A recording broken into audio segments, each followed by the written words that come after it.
Hello everyone, peace of Christ to all. In this video we will talk about something really important, and I hope people will listen carefully. And this is my message actually to the Muslims before anyone else. Now I will play an old debate, which I don't really consider a debate. It's as much as a conversation with a teenage. His name is Osama Abdullah, who claimed that he have answers, but each time he tried to prove something, he proved his, like his prophet and his religion is very bad religion. Now after, this is how Muslims, they play games. In order to get confirmation of something, you have to corner them for a few hours before you can get the answer. Now this is what we had from Osama Abdullah after chasing the answer. Listen carefully, because this is what will be our topic. It's about the Prophet of Islam under the satanic control, or the Satan control. And the argument now between me and him, it is for how long Muhammad was controlled by Satan. Which means he don't deny that his prophet was controlled by Satan. Now the problem is for how long. Alright? So listen carefully, and then we will go and show some stories from the Islamic books. It's been confirmed in the two Sahihs, that's Muslim and Bukhari, what he means, and others from them, that the Prophet, peace be upon him, was bewitched by Labib ibn al-Asam from the Jews, and the period that he bewitched him in was 40 days. 40. Continue reading, don't stop. It's not 40 days. You stopped. Please, read. I will make you make victory. Read. It's not 40 days. Read it. 40 days. Why you stopped? Read your mic.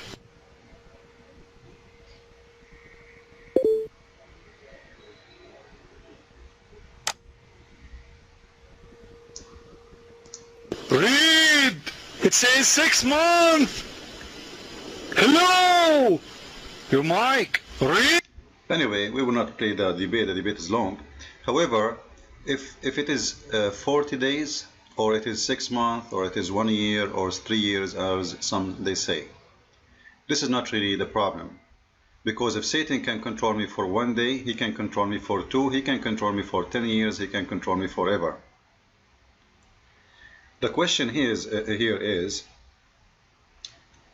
if the Muslims, and you heard him from his mouth, he is so happy to say that his prophet was under the control of Mr. Satan for 40 days. It's not my words. It is his words. He was so excited as you heard him. So let us, for the sake of argument, say it is 40 days, not 6 months, or 1 year, or 3 years, or 10 years. When someone says to you that I have a prophet, and whatever the prophet he say, I do take, and whatever the prophet he forbid, I do forbid. This is chapter 59, verse number 7, as you see in the screen, and this is the Muslim translation, not mine. You will see here the source of Islam is not only in the Quran. Actually, Muhammad, he made it clear that he is the real source of the Quran. As an example, you will see many statements Muhammad he said, it is against what the Quran said, but yet the Muslims, they follow what Muhammad said, not what the Quran said. And there is many examples of that. As an example, one of them, the Quran says if someone is a gay, just insult him. Muhammad, he says, kill them. Which one the Muslims, they follow?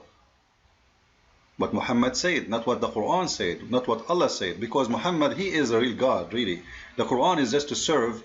Muhammad, he can add verses, but it's not important for him to add verses. He just say whatever he wants, because he made a license for him himself in the Quran when he said, claiming that this is coming from his God, and whatever the messengers has given you, take, and what he has forbidden you, you refrain from. So he is the source of law in Islam. Whatever he allowed, it's allowed. It doesn't matter if it's fit or doesn't fit with Allah, no problem. That's it. Muhammad, he said, because Muslims, they believe that nothing of Muhammad act except it was inspiration from God. So whatever he say, it is a must to follow and to obey. Alright? So you have to take and obey, and whatever he forbid, you have to refrain from it. And for sure, if you don't refrain, the penalty is coming. It's depend on what else he's asking you to refrain from. So when an Abdul and Muslims agree that Muhammad was under black magic for 40 days, I'm not going to say 6 months, as I said. I'm not going to say 1 year, 3 years, 5 years. In those 40 days, the Quran, or the one who made the Quran, claim that Allah will take whatever Satan he put in the mouth of Muhammad. And you know what I'm talking about, right? This is a satanic verses. So Allah will take whatever is in the Quran. What about what Muhammad, he already allowed them to do? Because as you see, it's not only the Quran, it is what Muhammad say. So as long they agree that Muhammad was under the control of Satan for 40 days, in 40 days, how many false satanic law Muhammad he gave to his followers? The Quran says Allah will take whatever Shaitan put in the mouth of Muhammad as satanic verses, which means he will clean the Quran. And this can be seen in chapter 22, verse number 52. Whenever Satan he throw satanic verses when Muhammad he recite, okay, where Muhammad he recite the message, which means the Quran, Satan proposed opposition, which means he is giving him a false recitation for the Quran. So Allah is going to abolish that. Okay, what about the hadith? What about what Muhammad ordered? Same time, that is a very clear contradiction for what the Quran says. Because as long the Muslims and the Quran and the hadith admitted that Muhammad was under the control of Satan, then the Quran, all of it, is nothing but a fabrication. Number one, what is my guarantee that this verse itself, the one that says Allah will abolish whatever Quran came from Satan, itself is not made by Satan himself, just to make the Muslims relax, just to make the Abdul believe that, don't worry, be happy, we will take it off. Alright? So how I can guarantee, as long Muhammad already is under the control of Satan, how I can guarantee that this verse itself, it's not made by Satan?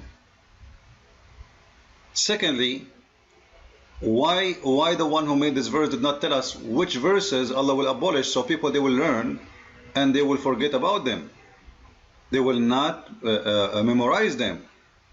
They will not follow them. He never said which verses. How we will know which verses now is the one we should not follow and those from Satan? Never mentioned in the Quran.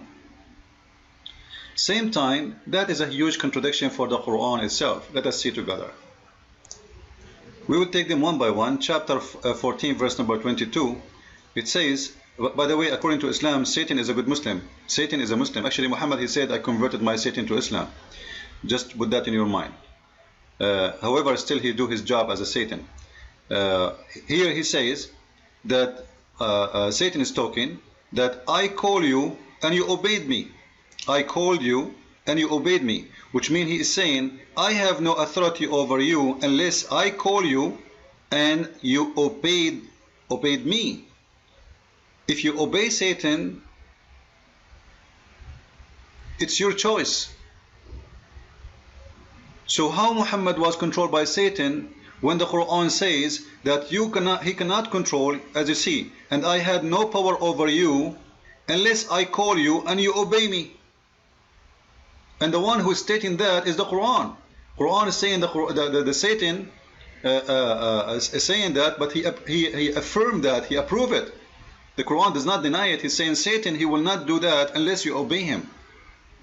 So Satan have no power over you unless he call you and you obey him. So what this is mean, that Muhammad, he was called by Satan and Muhammad, he obeyed Satan. So the black magic is just a fancy trick. to expose, or let us say to cover the lies of Muhammad and why he is obeying Satan and doing satanic behavior. Because the Quran says clearly he cannot do anything unless he call you, yes, but he have no power over you. He have no power even any normal human unless he call you and you obey. So Muhammad, he was called and he obeyed. Let us continue. Now things getting really worse in chapter 15 verse number 42. The Quran says that certainly you shall not have authority, Allah talking now, over my slaves. Alright, Allah saying to Satan, you shall not have any authority over my slaves. So his slaves are protected, except, see with me the word except please. So there's exception from the slaves who they will be under the control of Satan. And the slaves here talking about is the Muslims, not me and you, except those who follow you. So in order to be controlled by Satan, you have to follow Satan by choice. So you have no control over my slaves, Allah saying, except those who follow you. Follow who? Satan. Then he described who are they, those who will follow Satan. The mushrikeen, the one who associate God with God or other gods with the true God, and those who go astray, and the criminals, etc., and the evil ones. So as long those are the one who will follow Satan, and this is the definition of the Quran, which one of them Muhammad is? He is the criminal, he is the mushrikeen, he is the evil one. Which one? Whatever you choose, your prophet doesn't fit to be from the good slaves of Allah. Because as you see, that Satan have no power over the good one. Then we will go to the more explanation of Muhammad's life to see how Muhammad is really mentally, he have a mental illness, maybe he's a madman, he is crazy, he have for sure he have a lot of problems. I was posting in the internet and Facebook, and someone says to me, Christian Prince, I think you have to need to see a physician. I said, why? He said, because you are not showing your ID. If I don't show my ID, I need a physician. The Muslim terrorists, they are waiting for the ID of those who they are exposing the faith of Islam. However, it's my choice to show my ID or not. You want to prove me to be wrong? Prove me wrong. You want to prove me to be crazy? Prove me to be crazy. You want to prove me to be a criminal like your prophet? Prove it. This is not a debate. This is not an answer. Muslims, your prophet, according to your Quran, he is one of these, as you see, and he is either a criminal, or he is either an evil one, or he is either a mushrik, an infidel. So choose one for him. You see what the intelligence can prove? It's in your book proving that your prophet is a very false man. Let us go and study the madness of Muhammad, how far it goes. This is Sahih al-Bukhari, as you see in the front of your eyes. The Prophet of Islam, he imagined he done things he never did, but however, things go really crazy to the point he imagined himself having sexual relationship with his wives, and for sure they blame that in the black magic, which is proven by science there is not such a thing. He imagined himself having sexual intercourse with his wives, but he never did. So how bad the case of Muhammad was. Muhammad, he imagined himself having sex with his wife, but he was holding the pillow or the goat all night. He was doing sex with who? Is that happen when he is asleep or when he is awake? Obviously when he is awake, because if he is in sleep, it's a dream. But he is imagining, he is a delusional, he is seeing things never happen even when he is awake. And now you can go and ask any doctor what that means. Christ is Lord, Islam is false. I mean to that.